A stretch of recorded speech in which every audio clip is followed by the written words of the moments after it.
recording.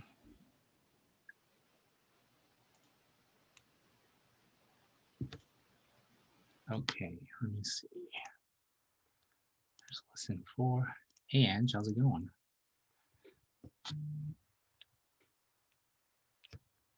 All right. So what we're going to do today is we're going to talk about a little bit of what we went over last time. We'll just review really quick. And then we're going to go over the next 3 steps to shooting, which is setup, draw to load, and anchor. Those are kind of like it's like setting yourself up for success. It's like the part where you kind of build everything up into good alignment so that you're ready to shoot a really good shot. So last week it was like building your foundation, pretty much getting yourself ready so that you can execute a shot. That's like stance, knock, hook and grip, set. That's kind of like all the things you do before you start to like draw up and get ready to shoot. So that's the foundation that we went over last time. And then this time, these next 3 steps are really the parts where you're getting yourself set up to shoot a good shot. Just a bit of review. Like I said, the first 4 steps are like very foundational. Stance gives you a good base in terms of balance and giving yourself a solid foundation on which to start your shot off. Knock, it doesn't seem that important. You're just putting your arrow on the string, but doing it the same way every time is also really important. If you move your arrow and it's not in the same spot on the string every time, then it's going to cause your arrows to fly differently. So every little thing, doing it the same way every time is really important for archery. Hook and grip, that's the only 2 places where you're touching the bow with your hands. So those are really important. They control where the bow is aimed. And then set is getting yourself ready and get your mindset ready to execute a shot. All right, stance, really quickly. It's basically how you stand. And what you want to do is you want to stand so that your feet are a little bit, they're shoulder width apart. So they would be about this far apart for me because my shoulders are right here. They'd be about right here. And then typically, if like this was a shooting line, like in this picture here, if your feet are like this, that's the open stance. They're parallel to the shooting line. A square stance. An open stance is when your front foot, let's say this is my front foot, is slightly back and opened towards the target. So my target is over this way. So your front foot would be back like this a little bit. And you can kind of turn this foot a little bit as well. So you're almost standing sideways a little bit. And this basically will open up some space here when you're shooting. And that's important. It helps your balance in terms of like wind back and forth, like basically sideways. And that's why we do an open stance. A square stance is okay, assuming you can get the string up into your chest without like too much rubbing. So when you draw back, sometimes the string will kind of catch here. If you can get that without catching, if you can shoot square stance without it catching, that's fine. But open stance we generally prefer because it's got a little bit more balance and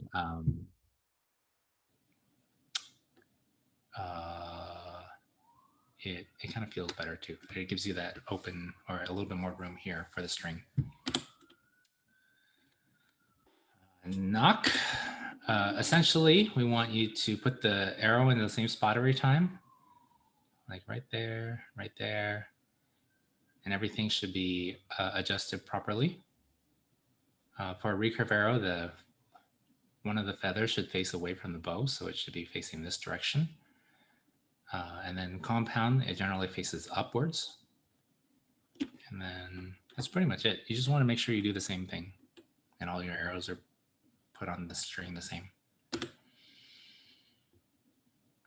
Okay, hook and grip. Where's my stretch band?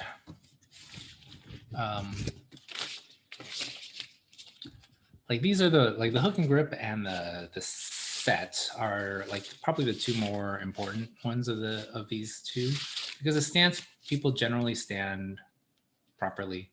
Knock as well, and knock is important, but most people just do that the same every time. Hook and grip, you want to make sure that the hook is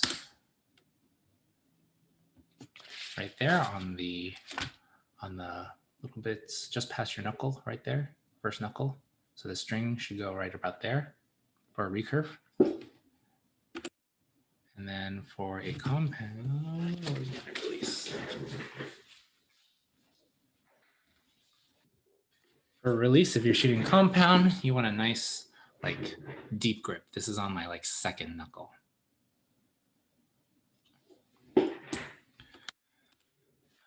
You want a little bit of pressure on the fingers. You want to draw back the bow ever so slightly, like maybe an inch, so that there's pressure. And that will help you set your grip, because if you don't have any pressure on the grip, it's really easy to lose your placement once you put it in there. And so for the grip, it's important to be right there. You want to be right here on the meaty part of your thumb, and it goes right here on the webbing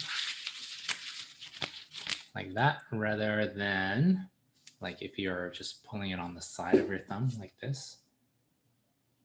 This is just pulling on my thumb, and that can injure your thumb, so you don't really want that to happen.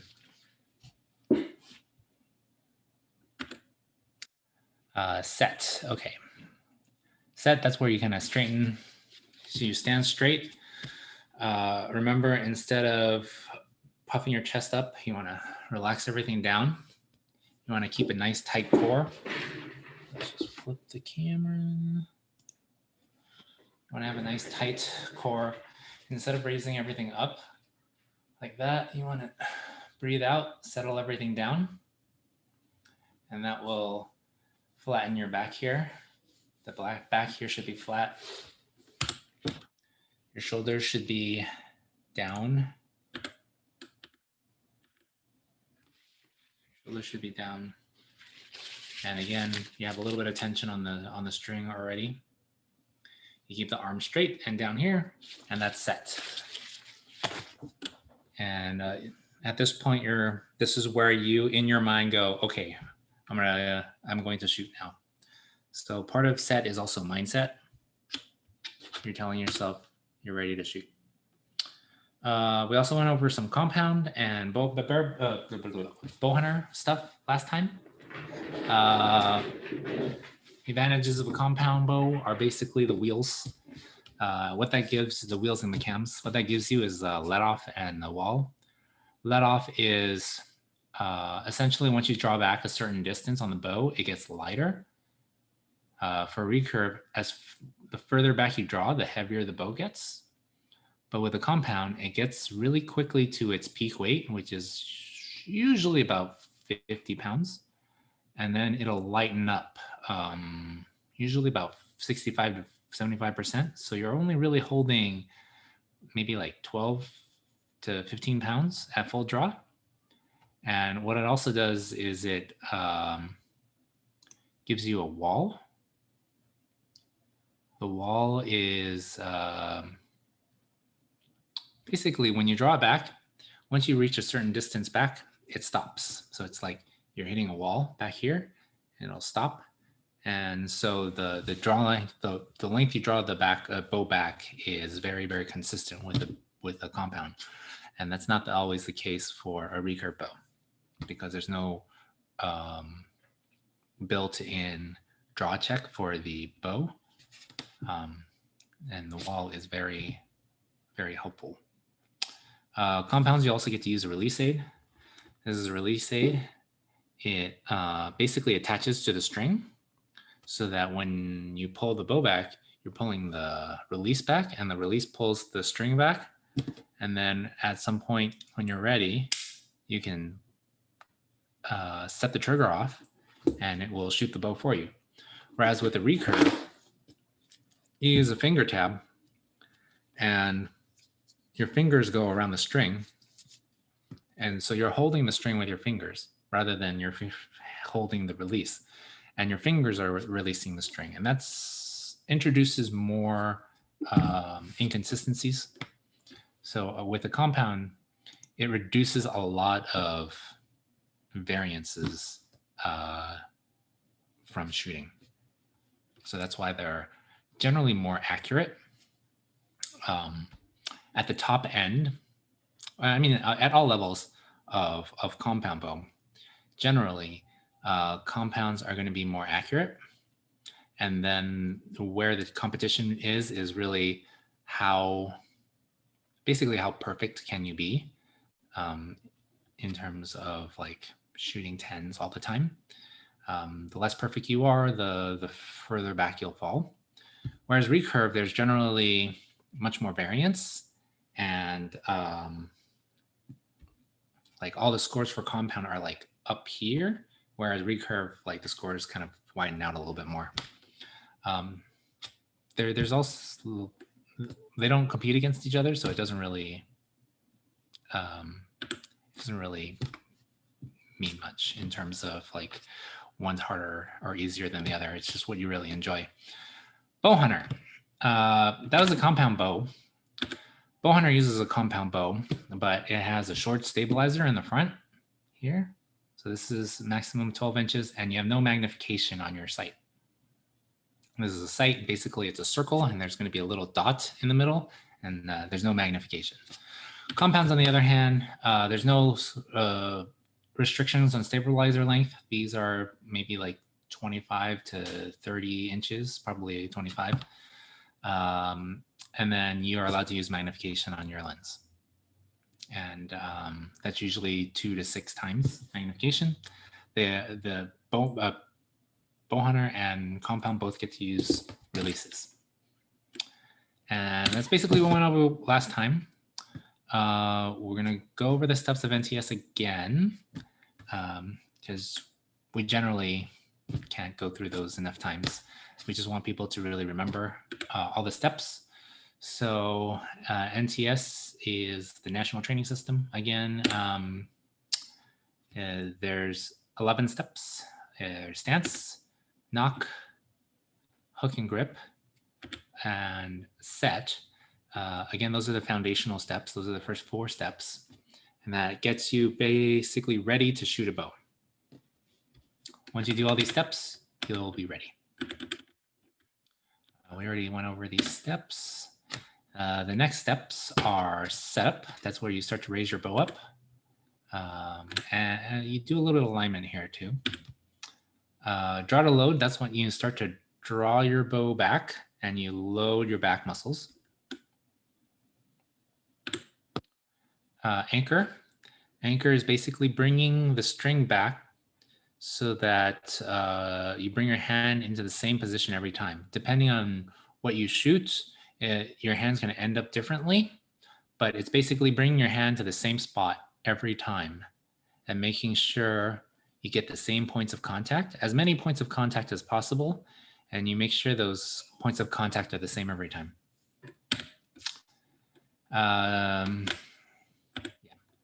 Transfer to hold. Transfer to hold basically means you are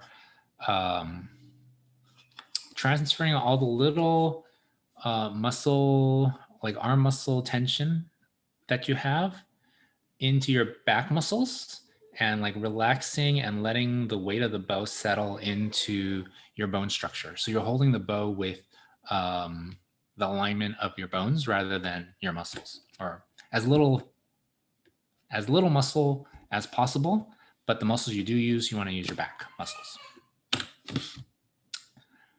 Expansion is essentially continuing the drawing of the string until release. It should kind of feel like you're kind of pushing forward and coming backwards at the same time.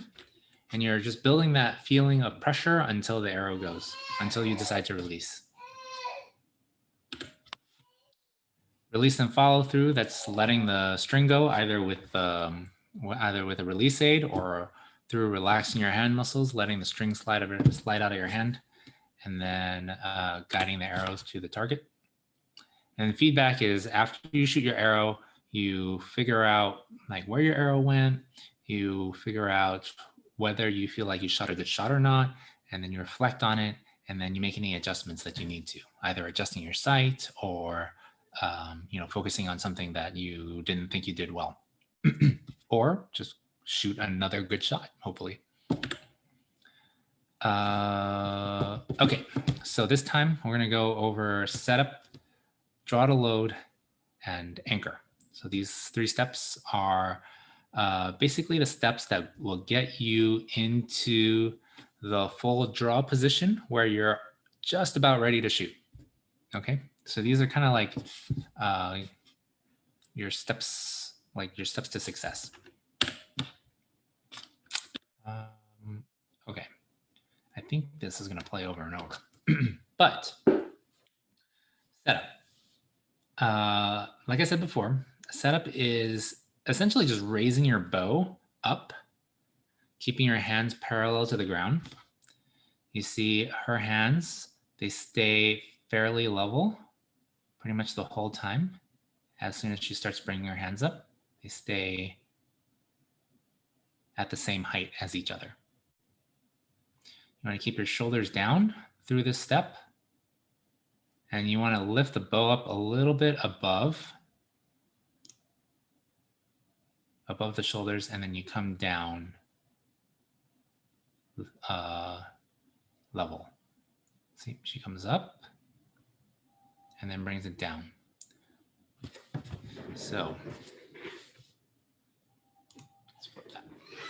okay, so it's essentially coming up like this, and then setting your the barrel of the gun. So you're coming up, and you're basically turning a little bit, getting this shoulder down, and set. So you come up like that. The reason we come up above and then come down is when you come up above, it brings this shoulder down. And then as you come back down, it pushes it down and locks it in place. Whereas if you're down here and you never come up above, let's say you come up and you're just a little bit below your shoulders, and then you start to put weight on the bow, it's going to push your shoulders in and up. And we don't want our shoulders to come up because it breaks our alignment. So what we want to do is we want to come up, lock this into place down, and then come in. So that's what that does. It kind of basically sets your shoulder into place and keeps it down and locked so that you don't have to worry about it as much. Yeah, you're basically turning a little bit like this so that you're starting your barrel of the gun. So we come up, and then at this point we kind of come and turn a little bit. You see this movement here. So I'm like that coming in, and then you'll see this start to line up into place. If at any point you guys have any questions, just feel free to jump in. But that's the purpose of setup right here.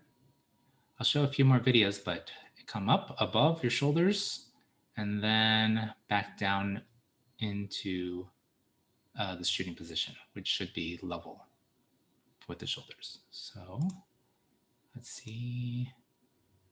Yes, barrel of the gun is right here. It goes from this back shoulder all the way down to the wrist. Should be one straight line. And your bones inside your body should be all lined up so that they're supporting each other. All right. more of Katana shooting. This is more barrel of the gun. So you can see when she's back here at the end, it's all straight from here to here. This is an example of a good shoulder versus a bad shoulder. You can see it's really hard to tell, but this shoulder is a little bit higher than this shoulder. This shoulder is level, whereas this left shoulder is higher than the right shoulder. And you can see the difference between this arrow. You can see the whole arrow and it's not touching the shoulder. And then on this shot, you can see the shoulder is really high because it's touching the arrow right there. There's a lot more room. So it's a very subtle difference, but it's there, and it breaks your alignment a little bit. You can see she's tilted this way a little bit. Not as much as my mouse is moving, but let's switch this back. Not as much as my mouse is moving, but this is definitely higher than that. All right. Next step is draw. Draw to load. And you're basically drawing back the bow towards your face so that you can load your back muscles. That's what draw to load really means. You're going to bring your arm back and around, and you're going to tighten those back muscles. So treat this whole arm and shoulder combination as kind of one piece, and it comes back around. Your string moves in a straight line to your face. And you're keeping your bow arm lined up with your shoulders. So when I say the string moves in a straight line to your face, one way you could do that is by using your wrist muscles and just going like that. I don't know if that's a good, okay, so my shoulder's out, right? So one way to do it is just to move your wrist here like that. This is what you don't want to do, because if you look at this alignment, flip this. So if you look at this, you want this to be nice and straight, right? Like right there. What you don't want to do is just go like that. So now the arrow is this way, but my elbow is way out here. What you want to see is this to be straight the whole time, right? And the way you do that is by moving the shoulder and arm as one piece. So it comes back and around. So you see my back shoulder. It's a little bit hard to see, but I'm moving it back and around towards my face, as opposed to just going.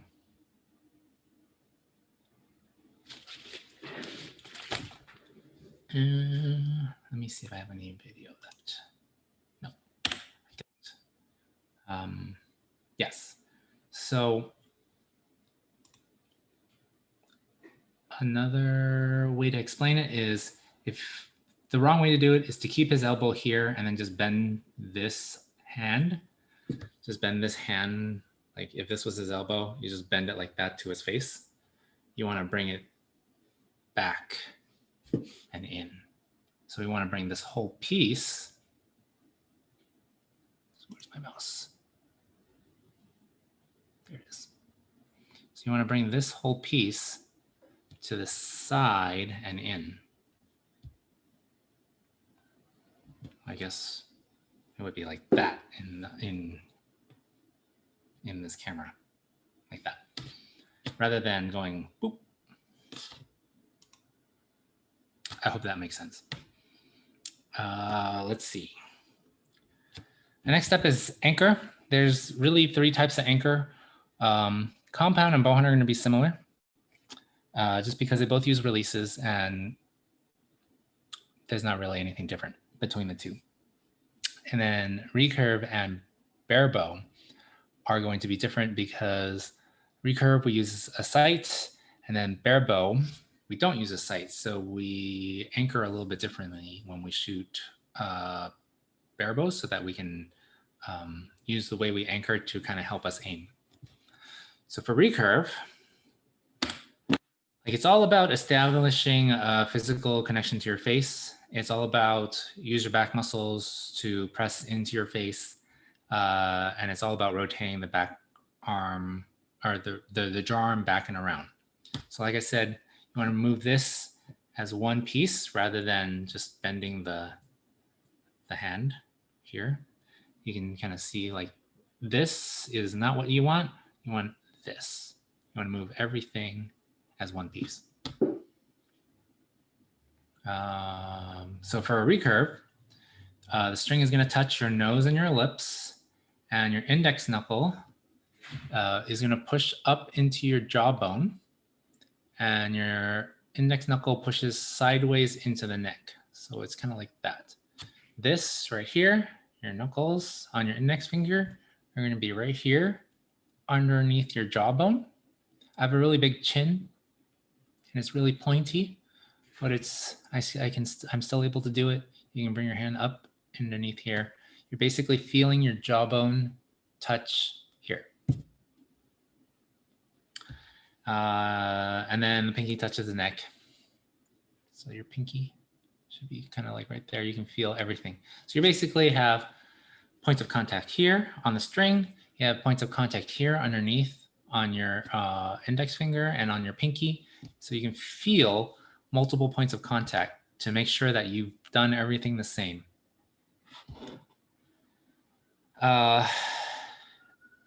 Use your back muscles to bring your string to your face rather than just using your hand on like this to bring the string into position. You want to, again, move everything as one piece, and everything should bring the string back into place rather than like going doot and then bring your string in like that with your wrist.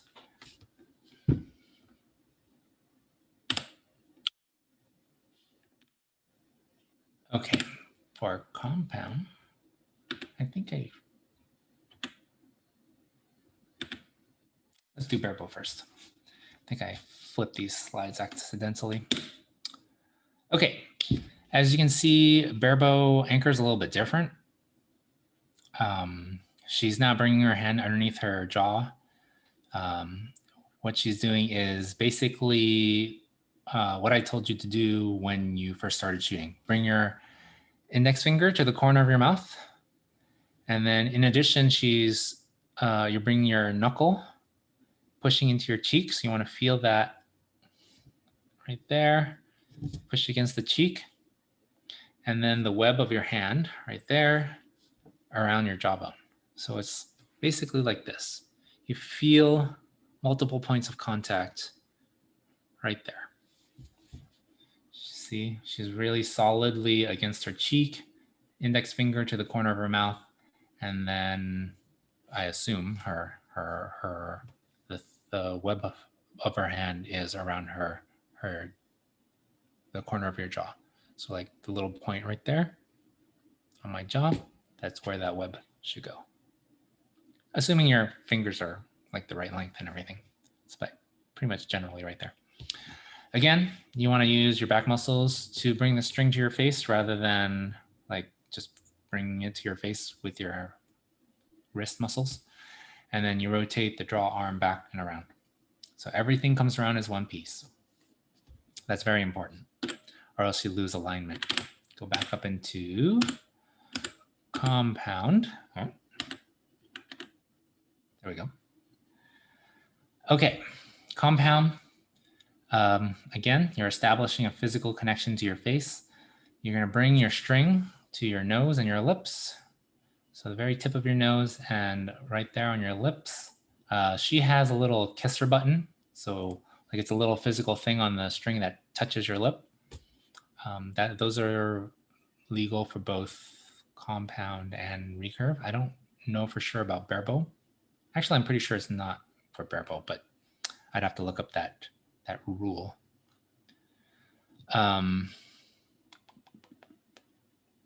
So nose and lips on the string. Knuckles straddle the corner of the jaw. So, you know, where the webbing was on the jaw previously, now it's these knuckles. So these knuckles right here, go back here into the same position. You can see that on her right here.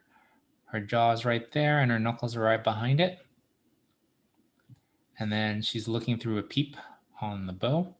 A peep is only on a compound. It's basically like the rear sight on a rifle or on a gun, if you've ever seen that.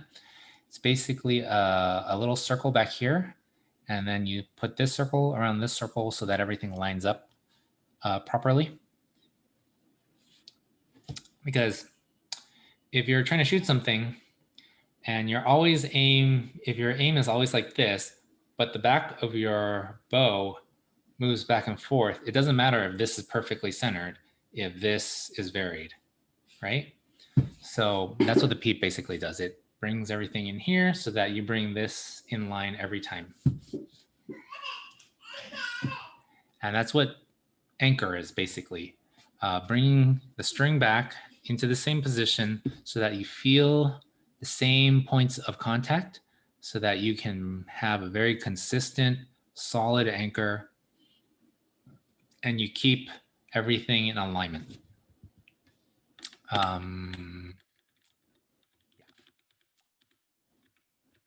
That is the steps for today. After these steps are transfer to hold, aim and expand, release and follow through, and feedback.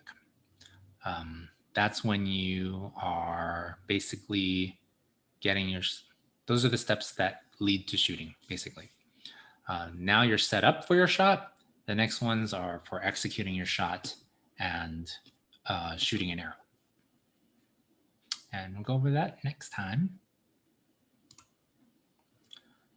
Don't forget, like when you're practicing, even if you don't have a bow, if you have a stretch band, or even if you don't have a stretch band, if you're just like kind of trying to mimic shooting motions, which a lot of people will do, film yourself, use mirrors, ask somebody to watch you, and use a training aid if you can. If you have a stretch band, use a stretch band.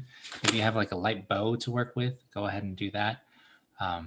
Being able to see yourself while you're trying to practice these motions and having some kind of feedback is super important, because like if you are doing these motions and you can't tell that you're doing it correctly, it's really easy to learn the wrong thing. Like even being able to see that, oh, what I think is straight is actually my arm's a little bit lower than it should be. Being able to see that, being able to see this as opposed to like my arms down a little bit or my shoulders up a little bit. It's really important, because sometimes you can't feel it if you haven't been doing it for a really long time. When you're starting out, it's really important to understand what your body's doing, because like very few people actually do archery. So it's for most people, it's learning a completely new skill that doesn't really translate from other sports. So it's important to see and get feedback. Okay, the next thing we're going to talk about is purchasing equipment. Basically how, where, and what to purchase. There are several ways to do it. Asking for coach recommendations. I'm happy to provide you with information on like what to buy or give recommendations. Most of the time when you ask for recommendations, my response is going to be, what's your budget? Like, what is your budget on the specific item that you're asking a recommendation on? Or like, what's your overall budget if you're trying to spend a certain amount of money on equipment? We have a recommended equipment form, or list, which I'll show you in a little bit. I personally have a Lancaster Archery supply discount, dealer discount. And I basically just pass all the discount to you guys. And it's very easy to order. It just takes a little bit of time, but you can save like 20, 30, 40% on stuff sometimes. Sometimes it's a little bit, sometimes it's only like 10%, but a lot of times it's more. To find used equipment, a lot of people use Archery Talk. So archerytalk.com. It's basically a forum, a chat forum that people have. There's this classified section and people sell their equipment on there. And it's a good way to get used equipment. If that's the way you want to go down, I would highly recommend asking other people, asking me, like how to go about doing that, because it's important to know to look for certain types of people. You want to see people have like good ratings when they're selling stuff. So it's also important to ask, like, is this piece of equipment going to work for me? And unless you know, it's really important to get a second eye on it. Okay, so the first link here is going to take you to this. And I will post this in the chat right there. And I haven't updated this from last year yet, but this is kind of recommended equipment in terms of getting started for archery. A lot of this is recurve based, and compound's going to be really similar, except you're going to, a few things are different. Compounds here, yeah, there's a compound tab. We can go over some of this. It has a kind of tier list, $200 to $500.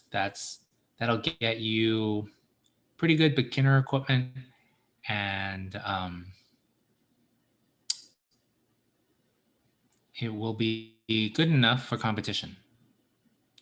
Mid-tier, that's kind of where you have like competition level to like really, really pro level. Is there really a difference type of equipment? And then high tier is like if you just want the best of the best, supposedly the best of the best, and the most expensive stuff. In some places, it's good to spend extra money. Sometimes you can go with cheaper stuff and it's perfectly fine. For instance, if you know you're going to do archery for a really long time, getting a nice riser in the mid to high tier will be good, because risers, which are right here, they'll last as long as you want to shoot, basically. Unless there's like a material defect in it and it breaks, like these things will last forever.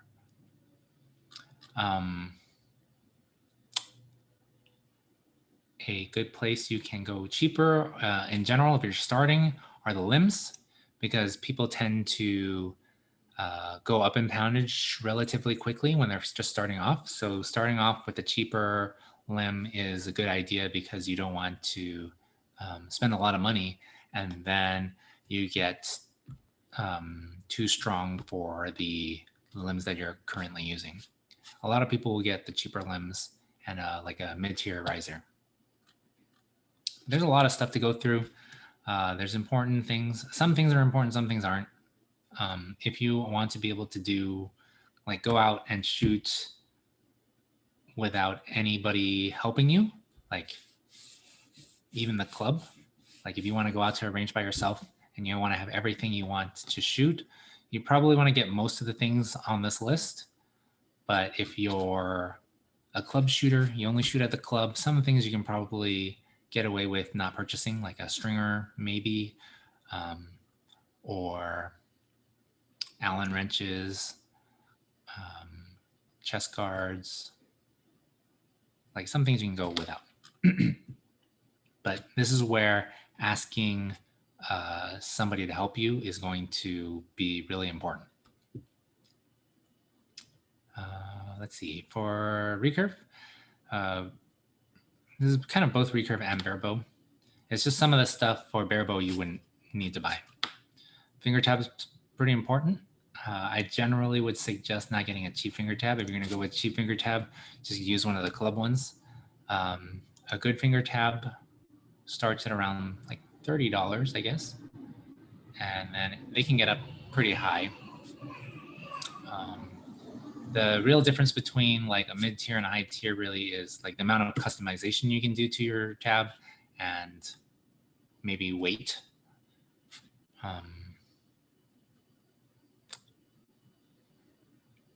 Like a quiver you can use, finger sling. Like this is a place you can go cheap.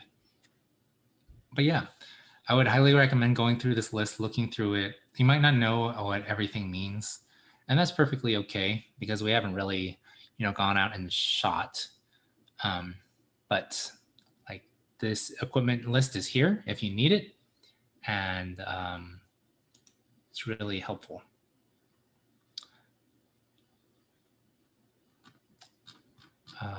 So these are the recommendations. What we would do next is you would start to shop around. This is Lancaster Archery. This is the dealer website for me, but the regular website looks pretty much the same, except it doesn't say dealer here. And the prices are more expensive on the regular website. But Lancaster Archery, this is a company based in Pennsylvania, I want to say. One of the P states, Pennsylvania, Philadelphia. I think it's Pennsylvania. Anyways, doesn't really matter. It's over on the east. It takes about a week for equipment to arrive from there. And what I do is I have a order sheet. So you basically go through the normal website, you find the stuff that you want to purchase. And then in order to get the dealer prices, there's a form. This isn't the form, this is the spreadsheet. The form is here. You basically fill out this form with the info of the item you want, and then it shows up on this sheet. What I do is I'll go in and check the cost and then put in the cost here. So let's say, let's just pick this rest. Oops, that's not where I want to go. Let's go to the regular website.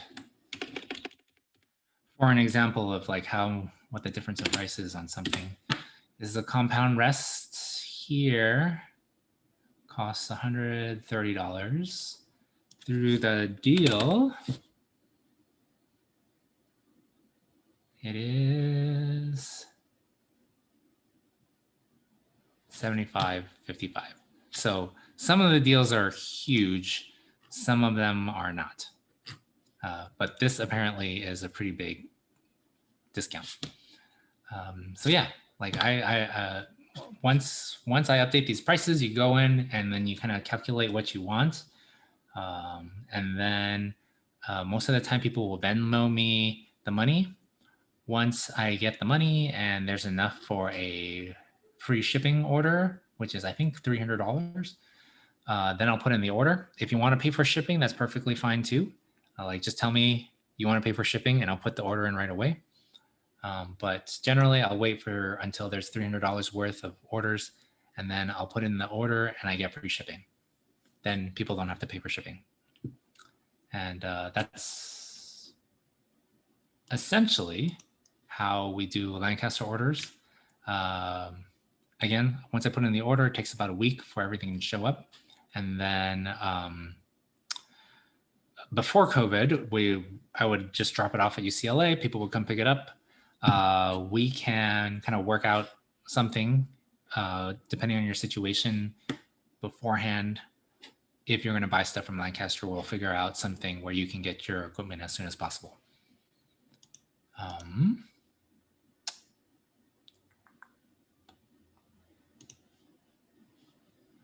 So that's Lancaster. Let me pull up the presentation again. And that's pretty much like everything I have on equipment. Nope. Button. Are there any questions? Matt, I think you can stop the recording now.